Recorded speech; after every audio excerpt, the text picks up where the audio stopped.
Today we're going to be painting this wonderful street in Pienza in Tuscany, and we're going to be using watercolors, obviously, and they all start like this. I paint them, I draw them, and then I'm going to use my very dirty watercolors today, which need cleaning. Let me tell you a little bit about the history of Pienza. It was a medieval village, and it was called Corsignano back in the 14th century.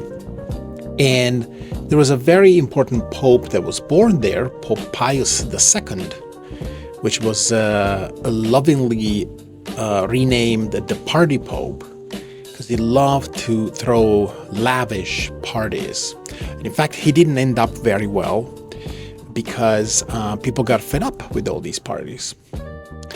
And this entire town, when he was elected Pope, he was obviously in Rome, but he decided to come back to its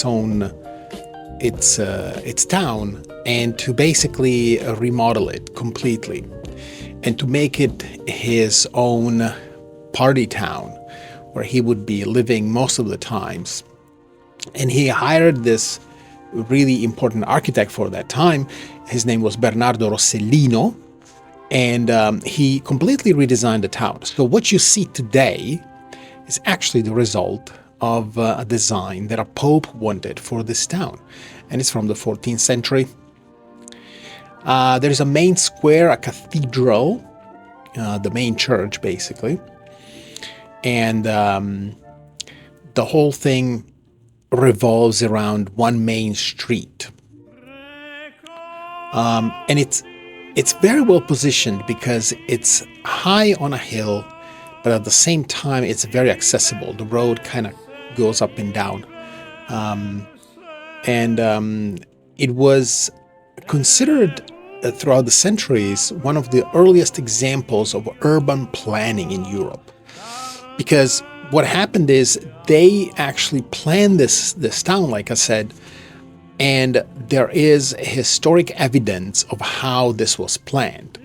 So certain houses were dedicated to certain things. There were wells for public use. There were butcher shops placed in a strategic way throughout the town. There were gardens placed outside of the town so they could feed the people. It was quite a feat for that time. So the party Pope Pius II was also an incredibly intelligent person, and he knew that he had to keep his people in his town happy. And my understanding is that if you become powerful and you want to redesign your hometown, it means that you probably weren't very happy to begin with the town. So which is a big thing, because then in the centuries that followed, a lot of powerful people in Tuscany follow the same thing. Basically, as soon as they became powerful, they took over certain areas of town and they completely redesigned them. They rebuilt them as they thought. And this went on until basically the beginning of the 20th century. There is a very important example in Florence. They demolished a whole bunch of buildings in Florence, and this happened at the beginning of century, so in 1910, 1920s, and once they demolished everything, they rebuilt it. And it's very controversial because some people say, well, you're not supposed to demolish an entire part of the town. It's medieval, it's antique. You're not supposed to do that. But they made space for better living quarters for people that were more affluent. They had more money to spend on buildings, and they didn't like the layout of the town. So this happened in many other Italian towns, and I'm thinking throughout Europe, which is most likely true. So there's a lot of other towns that have been completely redesigned. And Pienza, despite the fact that towns were redesigned, Pienza actually, from this design from the 14th century, stayed the same. There were no more modifications, no more buildings. They were coming and going. This is what it was. So when you walk through its streets, it looks very much quaint like this, which is great because today it's a town that's very well preserved and it feels lived in. It's not a monumental town. It's not a huge, there's not a lot of new things in town, which is great because it gives us the idea of how people used to live in the 14th century. So Pienza is very small, actually. You can walk the entire length in less than 10 minutes. But it feels like it's like an outdoor living room because every shop and every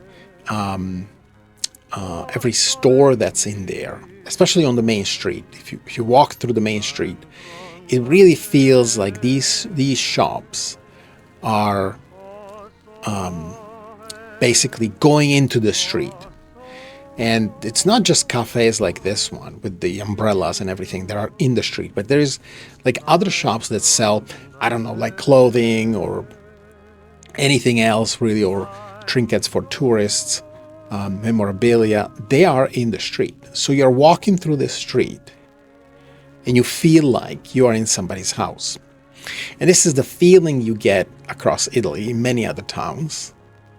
But everything kind of spills into the streets. And they're not big boulevards. They're really tiny, narrow streets. Even the main street, I think it's probably like 30 feet wide, maybe 40, which is about, I would say like 20 meters wide. And that's door to door. So you can probably imagine how narrow these streets are. So it's full of tourists, and a lot of tourists, they walk the entire town. There's a lot of quaint places to sit down and take pictures because the views. This is on top of a hill, so the views are magnificent, as you can see in the painting.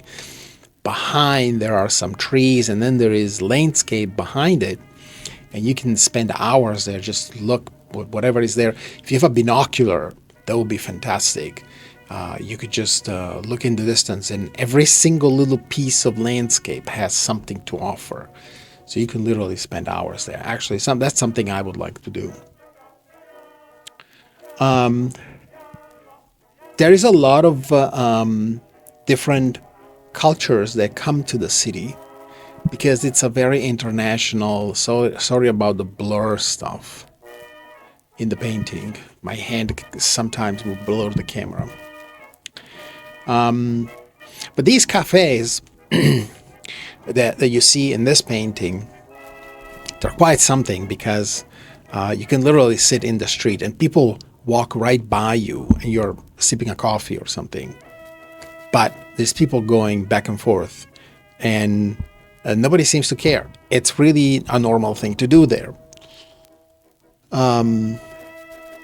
And if you wanna sit down there, that's quite an experience.